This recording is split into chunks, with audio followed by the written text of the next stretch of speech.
हम अक्सर कहते हैं कि एक सेट नंबर ऑफ क्वेश्चंस है जो हमें अटेम्प्ट करना चाहिए, एक गोल्डलॉक्स जो जोन जिसको बोलते हैं। क्या आपके लिए भी ऐसा कुछ था और क्या वो चेंज हुआ आपके तीनों अटेम्प्ट्स में? सेकंड, थर्ड, फोर्थ अटेम्प्ट वाले उनके पास गोल्डन चांस रहेगा। Apply the suggestions and revise according to that suggestions. That will be the best choice for this year's mains candidate. कितना शांत आपका दिमाग है आंसर लिखते वक्त, वही सबसे बड़ा गेम है। कितना इम्पोर्टेंट है प्रीलिम्स के पॉइंट ऑफ व्यू से करंट अफेयर्स और उसमें न्यूज़पेपर्स का कितनी अहमियत है? वो जो एक गोल्डन मोमेंट होता है, लाइफ टर्निंग मोमेंट होता है, तब आपको समझ में आएगा कि it was all worth it in the end. गुरुर् ब्रह्मा गुरुर् विष्णु गुरुर् देवो महेश्वरा गुरुर् साक्षात परब्रह्मा तस्मै श्री गुरुवे नमः।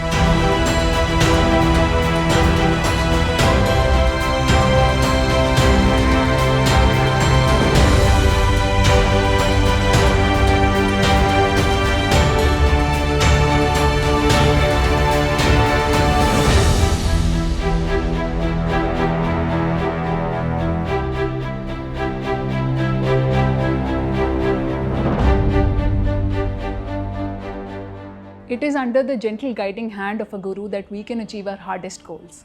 Hi, I'm Latika Tehlan and it is my pleasure to welcome Vinay Patil, an agriculture student from Nasik who was able to secure AIR 122 and his teacher Krishna Bukhare sir. Unacademy. Let's crack it. Hi Vinay, welcome to our podcast. Hello sir, welcome back. मुझे कहना चाहिए आपके लिए. Okay. So Vinay, this was the first time that you wrote the mains और आपने सीधा ही AIR 122 आपको secure हुआ है. तो first of all I would like to say congratulations for that. I know बहुत ही क्लीशे सा सवाल है, but आपका पहला रिएक्शन क्या था और अब कैसा लग रहा है आपको जब समय थोड़ा सा निकल चुका है? रिजल्ट के बाद की रिएक्शन? जी. रिज़ल्ट के बाद तो रिएक्शन 2-3 मेरे रिएक्शंस थे। सबसे पहले एक था कि जो अनएम्प्लॉयमेंट का टैग है वो रिमूव हो चुका है क्योंकि थर्ड अटेम्प्ट था तो वो भी प्रेशर था।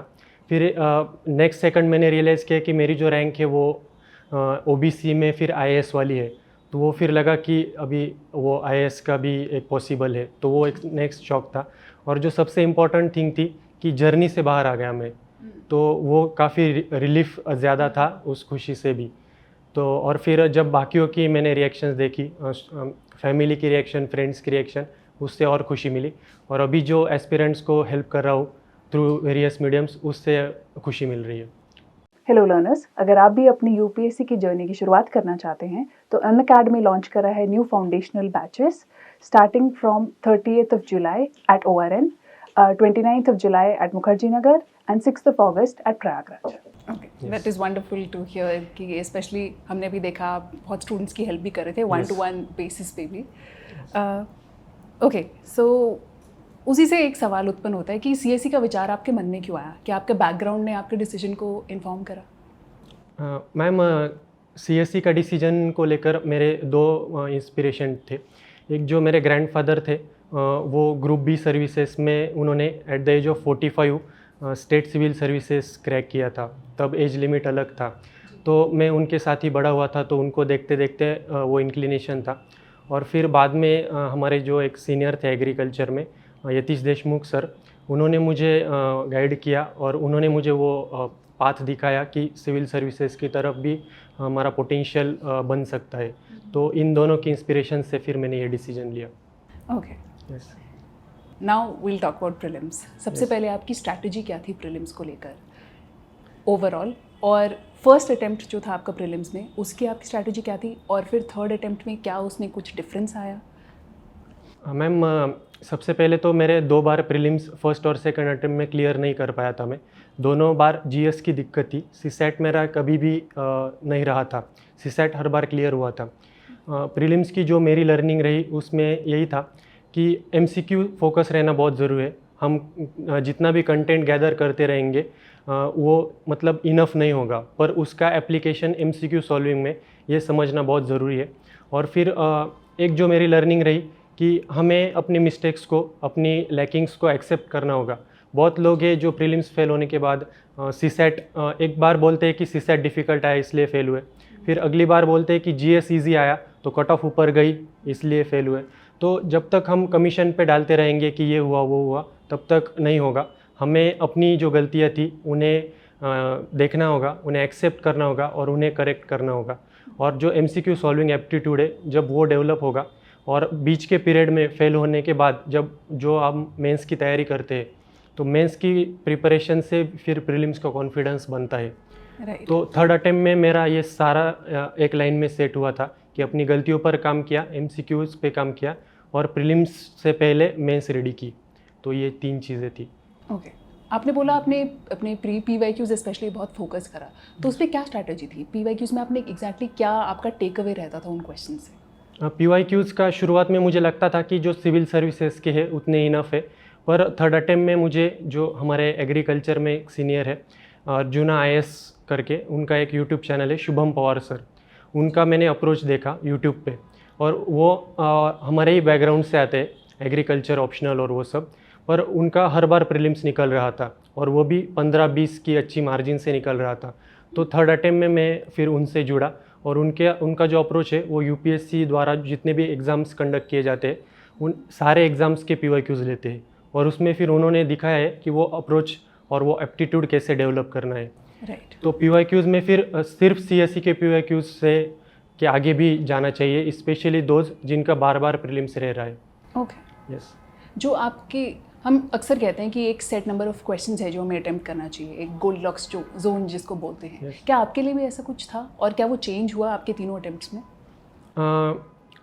मेरे केस में मेरा जो मॉक्स थे और जो सीनियर से डिस्कशन था उससे मेरा मतलब डिसीजन यही था कि मैं मैक्सिमम अटेम्प्ट करूँगा, पर मैं ऐसा नहीं कहूँगा कि मैक्सिमम ही करनी चाहिए। अभी जैसे हमारे वक्त 75 का कट ऑफ था प्रीलिम्स का, तो उसमें फिर अगर आप 60-70 भी अटेम्प्ट करोगे तो भी आप 75 तक जा सकते हो। तो फिर डिफ़िकल्टी पे भी डिपेंड है कि आपके अटेम्प्ट कितने होंगे। मैं मैक्सिमम के साथ जाता था, पर उसमें जो आपका गेस वर्क है और आप प्रोबेबिलिटी के साथ कैसे करते हो, तो वो अगर है तो भी आप मैक्सिमम के लिए जाओ। एक्यूरेसी अगर आपकी आ रही है तो फिर आप कम में ही रखो फिर।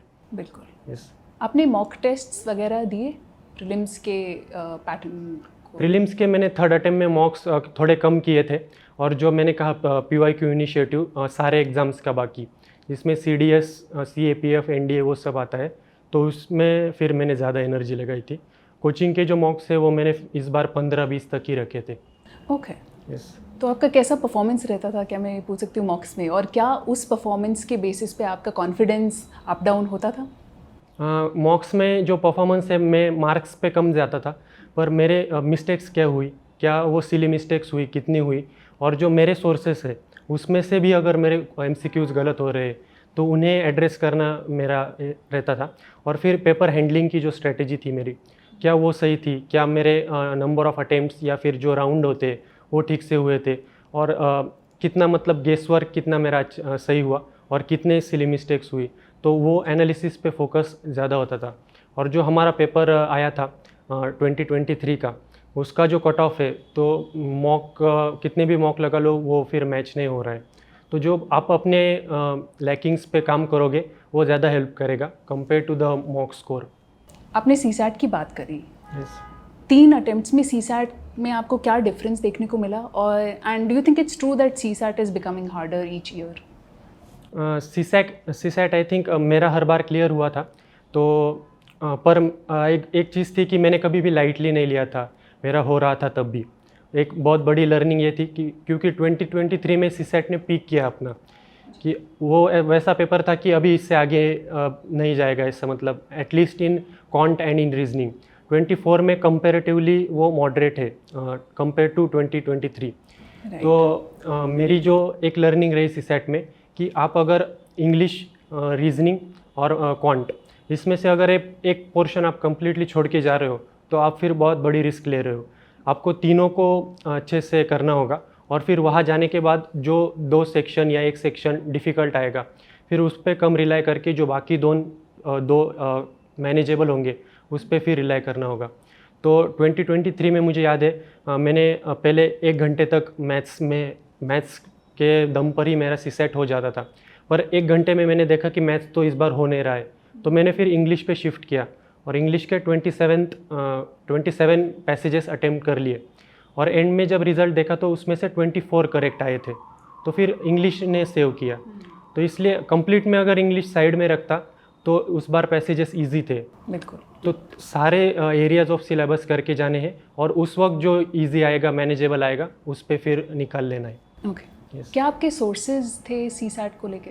सीसैट में मैंने कुछ कोचिंग्स ली थी। मैंने दो जो एजुकेटर्स है, एक मुदित गुप्ता सर के कुछ क्लासेस देखे थे और अमित गर्ग सर के क्लासेस देखे थे, और उसमें से फिर मैं मैथ्स का पार्ट करता था। और जो कॉम्प्रहेंशन है उसके लिए मैं जो न्यूज़पेपर पढ़ता था उससे मेरी कॉम्प्रहेंशन की वो खुद से ही काफ़ी अच्छा डेवलप हो गया था। तो newspaper definitely help in comprehension. Okay okay. Because you mention newspapers, कितना इम्पोर्टेंट हैं प्रीलिम्स के पॉइंट ऑफ व्यू से करंट अफेयर्स, और उसमें न्यूज़पेपर्स का कितनी अहमियत है? आई थिंक न्यूज़पेपर का जो रोल है वो मुझे मेंस में ज़्यादा लगा। इंटरव्यू में भी ठीक ठाक रोल है। प्रीलिम्स में जो सवाल है वो जो थीम है वो करंट अफेयर्स वाली है, पर उसके जो पॉइंट्स आ रहे हैं, कुछ पॉइंट्स फिर स्टैटिक वाले हैं और फिर कुछ करंट वाले हैं, और उन दोनों का मिला के फिर ओनली 1, ओनली 2 ये सब हो रहा है। तो जो न्यूज़पेपर में जो थीम चल रही है करंट की, उसका स्टैटिक एस्पेक्ट भी आपको देखना होगा प्रीलिम्स के लिए, और मेंस में फिर इंटरलिंकेजेस का रोल होगा। बिल्कुल, राइट सर।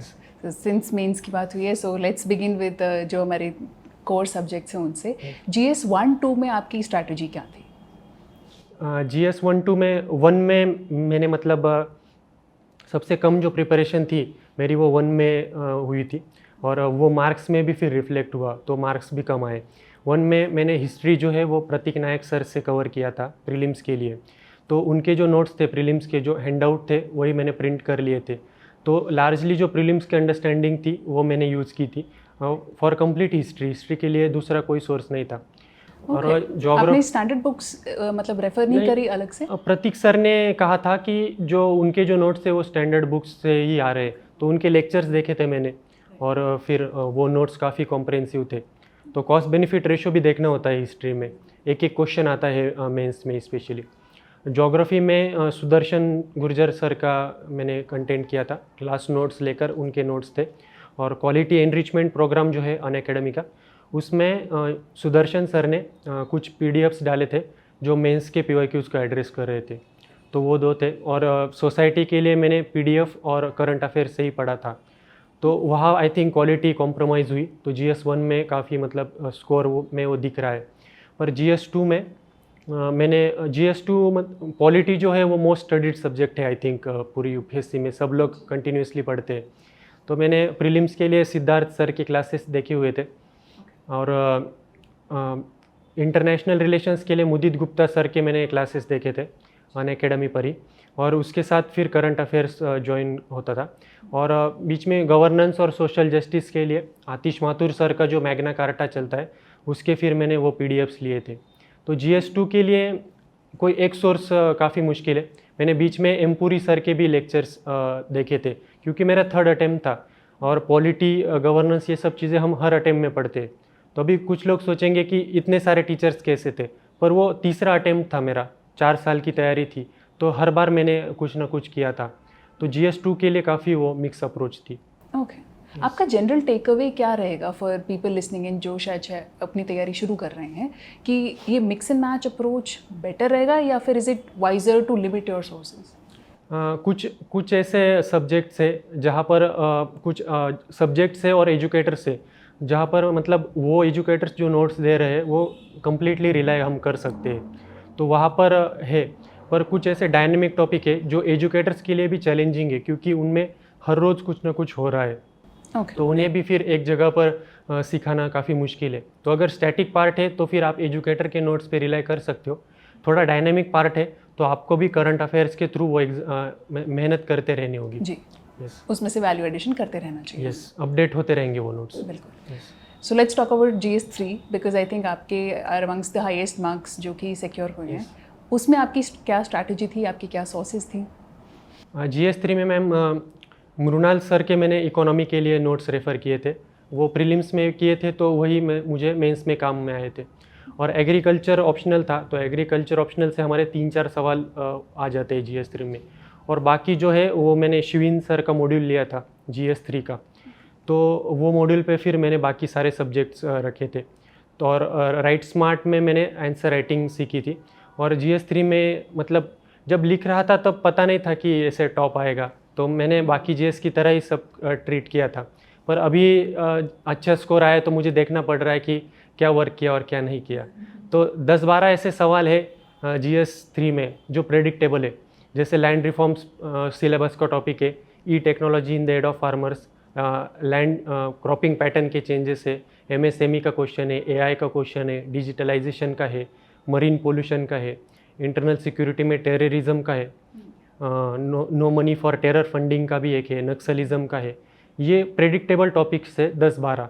तो अगर वहाँ आप पुअर क्वालिटी आंसर्स लिखोगे तो वो फिर एग्जामिनर एक्सपेक्ट करते हैं कि अगर ये प्रेडिक्टेबल टॉपिक है तो यहाँ पर कुछ अच्छा आएगा, अच्छा कंटेंट आएगा, तो वहाँ फिर आपको अच्छा आंसर लिखना है। और फिर बाकी जो है कि अगर कोई साइड के टॉपिक्स आ रहे हैं जो चैलेंजिंग है, जैसे डैम फेल्योर के इंसिडेंट पूछे थे, तो मुझे नहीं पता थे डैम फेल्योर के इंसिडेंट, तो वो मैंने मतलब फेक नहीं किया, वो मैंने रहने दिया। जो दूसरा पार्ट था क्वेश्चन का वो मैंने डील किया। ओके। तो जो प्रेडिक्टेबल टॉपिक्स है वहाँ आपके अच्छी केस स्टडीज़ या फिर फैक्ट्स, फिगर्स, एग्जाम्पल, कमिटी अगर कोई है तो वैल्यू एडिशन का पार्ट वहाँ आना चाहिए। ये मेरी GS3 की लर्निंग रही। जी, जो आपने सेट कुछ प्रिडिक्टेबल टॉपिक्स होते हैं उनके लिए आपके पास एक सेट ऑलरेडी आंसर प्रिपेयर्ड था या फिर आप नोट्स उस तरह से लिखते थे? जो मैंने नोट्स लिए थे उनमें वो आंसर बॉडी पार्ट रेडी था, पर इंट्रोडक्शन और कंक्लूजन पार्ट में फिर मैंने वैल्यू एडिशन क्या हो सकता है वो मैंने देखा हुआ था। जैसे एक क्वेश्चन आया था AI और हेल्थ केयर को लेकर, तो जब मैं एक बार पढ़ रहा था मेंस से पहले और AI से रिलेटेड एक आर्टिकल आया था हेल्थ केयर में और उसमें लिखा था, तो अगर हमें पता है कि AI, ChatGPT ये सब न्यूज़ में चल रहा है, तो उससे कहाँ पूछा जाएगा? वो हेल्थ में आएगा, अभी आ सकता है एजुकेशन में आ सकता है, सोशल सेक्टर में आ सकता है, गवर्नेंस में आ सकता है, एग्रीकल्चर में भी आ सकता है AI। तो हमें फिर उससे रिलेटेड एक एक केस स्टडी हमें रेडी रखनी चाहिए। तो मैंने एक केस स्टडी AI और हेल्थ में रेडी रखी थी और एज इट इज़ वो क्वेश्चन आया, तो वैसे वैल्यू एडिशन होगा। Today is 20 July 2024. Yes. And I think after 60 days there is a mains of this 2024 candidate. Yes. So what you will suggest to those candidates who are ignoring particularly test? So many candidates joined the test for the mains. Still they are saying, sir, we are revising, we will write in the September. Okay. Or after that, like, so what should be the strategy of this year's mains candidate in upcoming 60 days? Okay. And another question, what should be the strategy of next year candidate, like who will write test in 2025? So please tell our audience. Sir एक मेरा experience रहा, मैं first mains लिख रहा था और जब prelims clear हुआ तो मुझे भी यही लग रहा था कि मैं अभी रिवाइज करूंगा और एंड में टेस्ट लिखूंगा। तो मुझे याद है आपने मेरे सीनियर जो यतीश सर मैंने मेंशन किया, सर ने उनको कॉल किया और उनका मुझे कॉल आया था कि तुम्हें अभी टेस्ट लिखने हैं। तो उस प्रेशर में ही मैंने टेस्ट लिखना शुरू किया था और फिर मुझे लगा कि अच्छा हुआ कि शुरुआत से ही लिखा, क्योंकि वो जो स्टेज है कि हम रिवाइज करेंगे, कंटेंट आएगा और हम लिखेंगे, वो कभी नहीं होगा। और हम क्यों लिखने से क्यों डरते हैं कि एक तो है कि हमें लगता है कि हम ख़राब लिखेंगे, ये डर है, और हम सोचते हैं कि 20 के 20 सवाल मैं अच्छे लिखूंगा। तो ये आपका जो मेंस में टॉप रैंक भी ला रहे हैं उनका भी 20 के 20 अच्छे नहीं आ रहे। हमें बस देखना है कि 10-12 हम अच्छे लिखेंगे एकदम, 3-4 एवरेज लिखेंगे और 3-4 हम ख़राब भी लिखने वाले हैं। तो 20 का अगर आप एक्सेलेंस लेकर चलोगे तो वो स्टेज आएगी ही नहीं। तो अभी 60 डेज है तो it's the perfect time to start writing, क्योंकि और फुल लेंथ लिखना बहुत ज़रूरी है अभी 60 डेज़ में। तो क्योंकि फुल लेंथ की एक अलग प्रैक्टिस होती है जो 2 घंटा 2.5 घंटा दिमाग पर स्ट्रेस आने के बाद फिर जो हमारी थिंकिंग चलती है वो डेवलप होना ज़रूरी है। और 2025 वाले जो है वो अभी थोड़ा थोड़ा लिखना शुरू कर सकते हैं और उन्हें दोनों चीज़ें साथ में करनी होगी। और एंड में अगर वो फुल लेंथ दे के फिर प्रीलिम्स शुरू करेंगे तो वो कॉन्फिडेंस काम में आएगा। Another question to you, that so many candidates are calling me and telling, sir, how to value add agriculture with current affair. But as per my knowledge and experience of these few years of teaching agriculture optional, 90% syllabus is a static. Hardly UPSC is asking 1 or 2 questions directly regarding current affair. I think few years back there was question on the farmers law and Pradhan Mantri Fasal Bima. But they are just like taking overburden of there will be something great regarding agriculture current affair. So tell me what type of weightage they should give for this agriculture current affair. What was your experience? whether it was really helping you or it is just like myth that ki each and everything should be updated with the current, or there is a compulsory to write current affair in introduction and conclusion. What is the reality? Yes sir, first of all हमें accept करना चाहिए कि agriculture largely static ही है। उसमें current का dimension जहाँ ज़रूरत है वही डाला जा सकता है। स्पेशली इन पेपर टू तो बहुत टेक्निकल और कॉन्सेप्चुअल है और बहुत स्टैटिक है, तो पेपर टू में लाना वो और मुश्किल है। पेपर वन में फिर भी अगर आप चॉइस ऑफ क्वेश्चन पे भी डिपेंड करता है। चॉइस ऑफ क्वेश्चन जैसे इस बार मैंने जो क्वेश्चन चूज़ किए थे वो FPO का था, वुमेन सेल्फ हेल्प ग्रुप का था, तो उसमें मुझे स्कोप था कि मैं कुछ डाल सकूं। और पेपर टू में अगर आप फूड सिक्योरिटी का जो पोर्शन है उसमें वो अगर क्वेश्चन सिलेक्ट करते हो तो उसमें भी थोड़ा स्कोप है, पर अगर आप एग्रोनॉमी सॉइल साइंस ये क्वेश्चन सिलेक्ट कर रहे हो तो उसमें थोड़ा डिफ़िकल्ट है। और एनवायरनमेंट इकोलॉजी में भी एक आध फिर करंट एस्पेक्ट आ सकता है। पेपर वन में जो स्कोप है वो थोड़ा बहुत वही है, टू में तो बहुत ही कम है। लेकिन इसलिए ओवर स्ट्रेस नहीं करना चाहिए एग्रीकल्चर, बट आपका मेजर होल्ड जो है बेसिक सिलेबस पे होना चाहिए। Fundamental thing should be clear instead of like ये मुझे इसमें करंट लगाना है वहाँ लगाना है, ऐसा नहीं है। बट जिसका बेसिक क्लियर है, जो फंडामेंटल सिलेबस पे इसका अच्छे मार्क्स उसको आ सकते हैं। Okay, another important question regarding agriculture optional two is that what should be the strategy for revision particularly in this 60 days? You already told that कि ओवरऑल तो आपने बताया, लेकिन कैसे जाना है अब इनको, टाइमलाइन क्या होनी चाहिए particularly for the 60 days? Sir अगर 60 डेज़ में मेंस लिखना है तो सबसे पहले तो हमारा क्या स्टेटस है वो हमें देखना चाहिए रिवीजन को लेकर। अगर कोई मेजर एरिया है जो कवर ही नहीं किया है तो वो भी एक मैटर करेगा। और हर एक टॉपिक में आपको देखना होगा कि स्टेटस क्या है, और उस टॉपिक में फिर रिवीजन का वो पार्ट करना है जो आई थिंक फैक्चुअल है या डेटाबेस है जिसका हम भूल रहे हैं। अगर जो कॉन्सेप्ट है और वो पहले से अच्छे से क्लियर है तो वहाँ फिर टाइम से वो भी करना होगा। और पेपर वन और पेपर टू में भी फिर वेरी करेगा कि आपका फिर स्टेटस क्या है कि अगर पेपर टू में कॉन्सेप्ट्स अच्छे से रेडी है तो फिर जो एग्जाम्पल्स है वही रिवाइज़ करो। और पेपर वन में तो मतलब रिवीजन कंपैरेटिवली जल्दी हो जाता है, तो फिर हर एक के स्टेटस पे वो डिपेंड करेगा। पर रिवीजन और कंटेंट रिप्रोडक्शन अभी means multiple revision and as early as possible try to submit the test, right? Multiple test, okay, apply the suggestions and revise according to that suggestions. That will be the best choice for this year's mains candidate. तो विनय, आपका optional सबसे पहले agriculture था, आपने decide कैसे किया हो उसके ऊपर?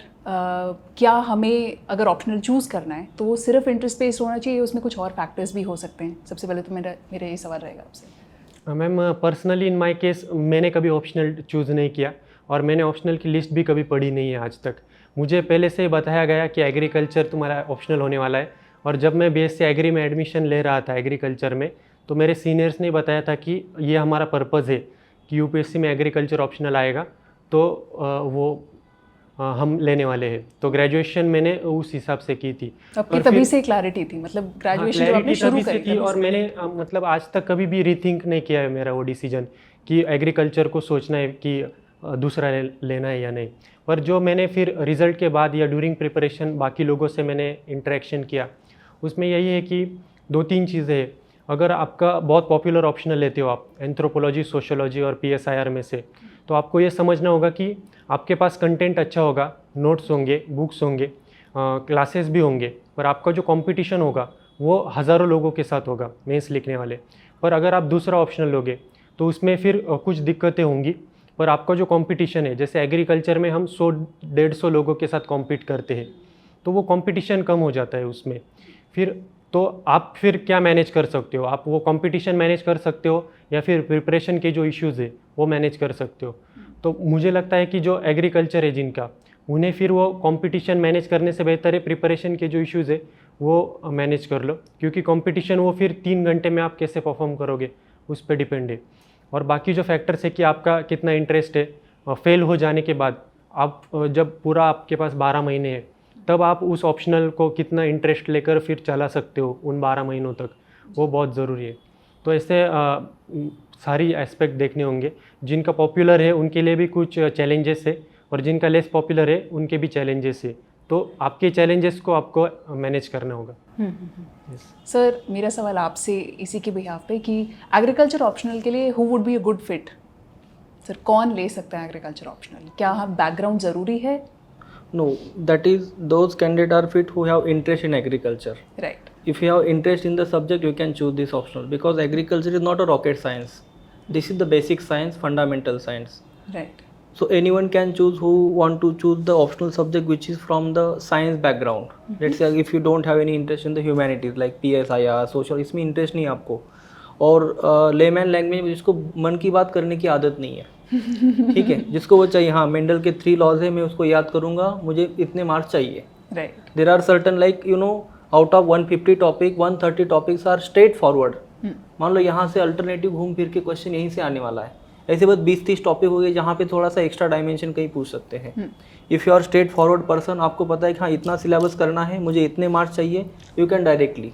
आज तक मैंने ऐसे देखा जिसने एक बार सिलेबस अच्छे से पूरा किया है, PYQs लिखे हैं, ठीक है, तो ऐसे कैंडिडेट को कभी 250 से नीचे नहीं आएंगे. इस बार भी जो सेलेक्टेड कैंडिडेट है all are 250 plus with optimum amount of preparation. एक सर्टन आप रिविजन करते हो, आंसर राइटिंग आ जाते हैं. So anyone can choose this optional and nowadays resources are plenty.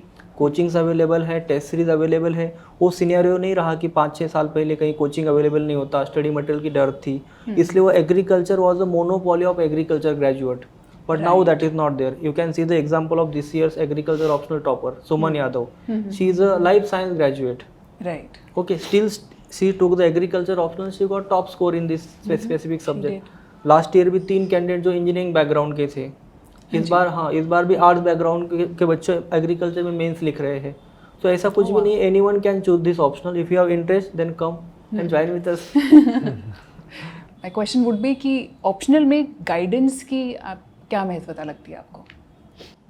Optional में देखिए फिर कौन सा ऑप्शनल है उससे वैरी करेगा. जैसे हमारा एग्रीकल्चर ऑप्शनल है उसमें फिर गाइडेंस के स्पेसिफिक पॉइंट्स है जहाँ से आपको वो गाइडेंस मिलेगा, सीनियर से, टीचर से, और जहाँ आप टेस्ट सीरीज़ या फिर कोचिंग ज्वाइन करोगे वो पॉइंट से. पर बाकी अगर ऑप्शनल्स है उसमें फिर प्रॉब्लम ऑफ प्लेंटी है बाकी ऑप्शनल्स में. फिर वो इस साल इससे कोचिंग ले रहे हैं, फिर अगले साल दूसरा, फिर नोट्स चेंज कर रहे हैं, एजुकेटर चेंज कर रहे हैं, टेस्ट सीरीज चेंज कर रहे हैं. फिर वो हर एक ऑप्शनल से वेरी करेगा. पर 2-3 पॉइंट्स है जिससे आप रिलाई कर सकते हो. जिनका अच्छा स्कोर आया है उनसे आप टच में रह सकते हो, या फिर आपके टीचर या फिर आपके seniors. Right. Okay. So going back to GS, coming to a paper that is often overlooked थोड़ा सा मुझे लगता है, ऐसे आपकी क्या अप्रोच थी ऐसे को लेके? आपके कोई सोर्सेज थे उसको लेकर? ऐसे की जो प्रिपरेशन थी वो मैंने थोड़ी जल्दी शुरू की थी, जो मैंने सीनियर्स ने मुझे सजेस्ट किया था. और उसमें एक ही था कि राइटिंग स्किल पे अच्छे कमांड होनी चाहिए. सबसे पहले तो थिंकिंग पे कमांड होनी चाहिए. और एक बार जब मैंने समझ लिया था कि रिक्वायरमेंट क्या है स्ट्रक्चर की और कंटेंट की, उसके बाद जो लिखोगे आप वही सबसे बेस्ट स्ट्रेटेजी है. क्योंकि जो सबसे पहला ऐसे लिखोगे वो सबसे ख़राब लिखोगे, और उससे फिर आपको वहाँ जो गलतियाँ होंगी, वहाँ 10 गलतियाँ होंगी तो अगले में 8 होगी, 7 होंगी. तो वो गलतियाँ एक तो रिपीट नहीं होनी चाहिए और वो कम होते जानी चाहिए. तो एंड में जब आप लिखोगे वो बहुत अच्छा लिखोगे. पर अगर आप पहला लिखने से ही घबराओगे तो वो फिर जो ख़राब है वो एंड में आएगा. तो थोड़ा जल्दी शुरू करो प्रीलिम्स के बाद या फिर एंड में नवंबर-दिसंबर में, और जो पहला ख़राब लिखोगे वो थोड़ा जल्दी लिखो, तभी आपकी वो गलतियाँ कम होगी. राइट. यस.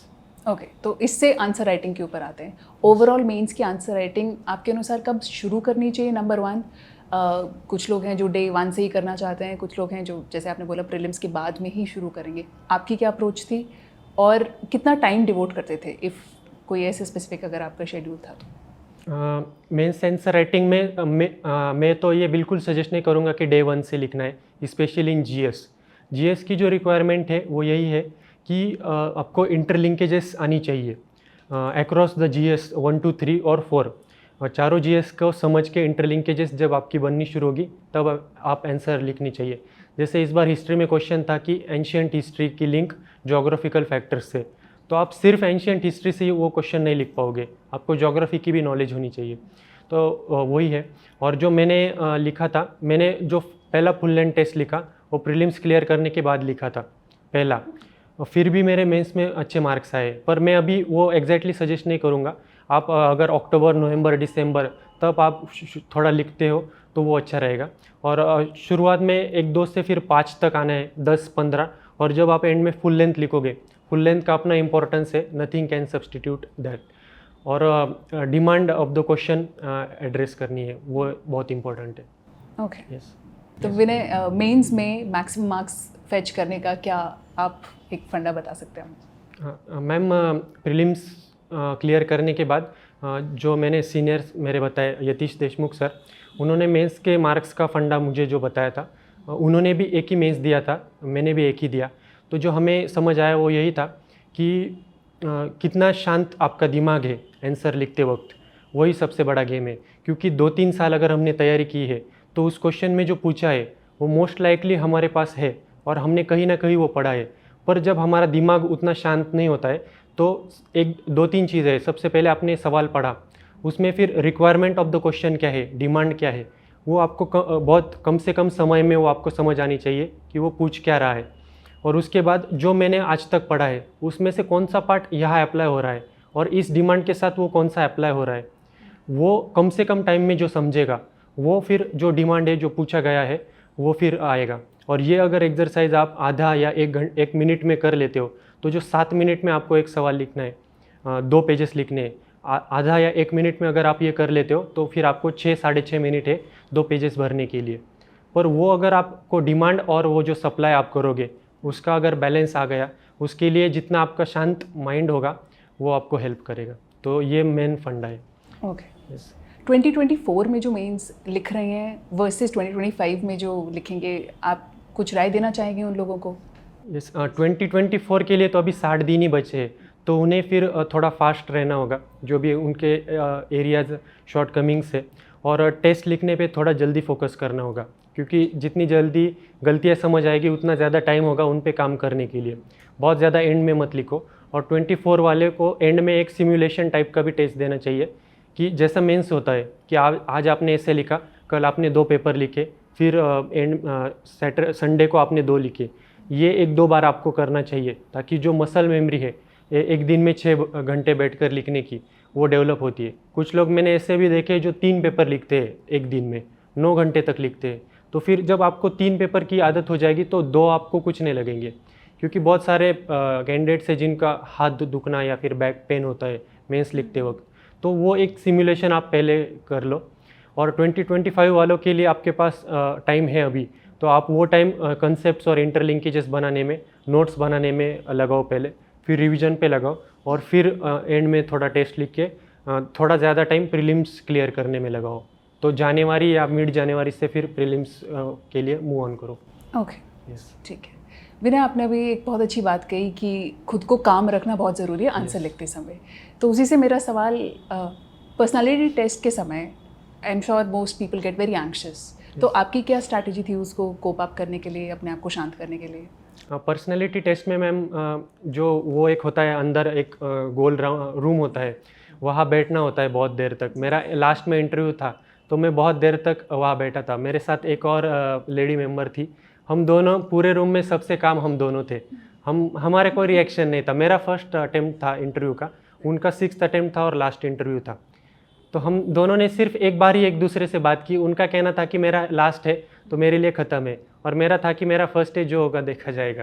तो जब बाहर ले जाते हैं तो वहाँ एक चेयर होती है, वहाँ बैठना होता है। वहाँ बैठते समय भी मैं काफ़ी काम था। तो जैसा मेरा इंटरव्यू गया था उस हिसाब से मेरे मार्क्स और कम भी आ सकते थे, पर वो जो कामनेस थी उसने मुझे हेल्प किया कि वो मार्क्स उतने कम नहीं हुए कि रैंक और नीचे जाए। तो ठीक ठाक रैंक के लिए मेरे उतने मार्क्स सिर्फ उस कामनेस से आए थे।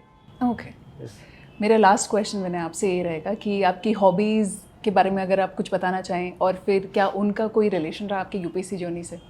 यस मैम, हॉबी के बारे में मैं स्पेशल मेंशन करना चाहूँगा। जो मैंने अभी लास्ट जवाब दिया कि कामनेस के बारे में, मेरे 2 बार जब मैंने प्रीलिम्स फेल करी तो उस तीसरी बार मुझे रिकमेंडेशन आया था कि आप एक बार मेडिटेशन के लिए जाओ। तो मैंने जो विपश्यना का मेडिटेशन है उसका 10 डे कोर्स किया था। 3rd अटेम्प्ट में जब मैं प्रीलिम्स की तैयारी शुरू करने वाला था, उस साल मैंने जनवरी में मैं 10 दिन गया था, और उसका फिर फ़ायदा मुझे जो मेडिटेशन था उसका फिर प्रीलिम्स में भी फ़ायदा हुआ। प्रीलिम्स में भी जैसे इस बार का पेपर था वो काफ़ी बाउंसर था।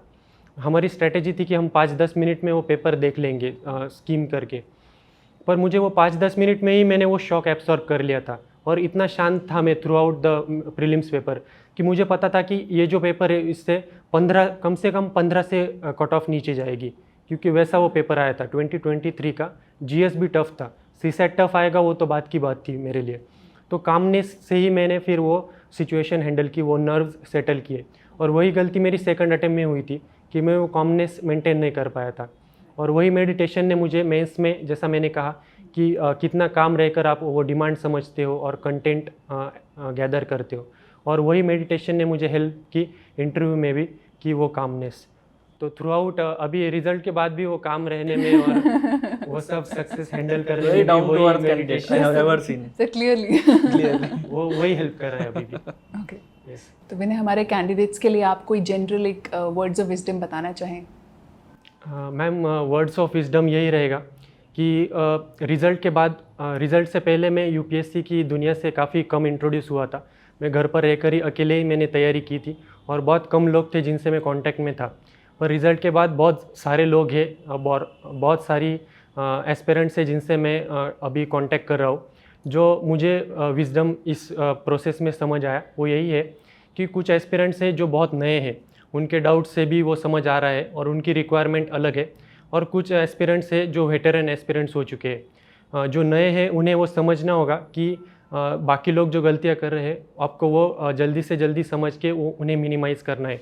और जो वेटरन है उन्हें एक बात समझनी होगी कि कहीं ना कहीं गलतियां हो रही है, तभी हम फेल हो रहे हैं। मैंने भी प्रीलिम्स में शुरुआत में नहीं एक्सेप्ट करता था कि गलतियां हो रही है, पर थर्ड अटेम्प्ट में मैंने वो गलतियों को एक्सेप्ट किया था कि हो रही है।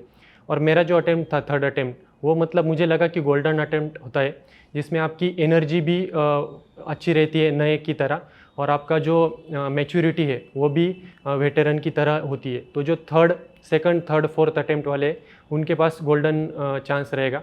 और जो स्ट्रगल हम करते हैं, मैंने कुछ स्ट्रगल किया लोनलीनेस का और गाइडेंस का, वो सब। और हर कोई एस्पिरेंट है जो अपना स्ट्रगल करता है, पर जो रिज़ल्ट आप जो पहली बार सुनोगे, when you see your name in the list, वो जो एक गोल्डन मोमेंट होता है, लाइफ टर्निंग मोमेंट होता है, तब आपको समझ में आएगा कि it was all worth it in the and. पर इट इज़ नेसेसरी कि वो मोमेंट आपकी लाइफ में आए। तो जितना भी आप स्ट्रगल करोगे, आपको जितना हो सके वो मैक्सिमम कीजिए, पर जब जस्ट इंश्योर करना है कि आपको वो नाम लाना है लिस्ट में। नाम आने के बाद सारा स्ट्रगल और सारा जो आपका क्रिटिसिज्म होगा, जितना भी फेलियर्स होंगे, वो सब लेवल हो जाएंगे और सब वर्थ इट है इन द एंड। पर आपको फिर एक डिसीजन ये भी लेना है कि कब एग्जिट भी करना है जर्नी में।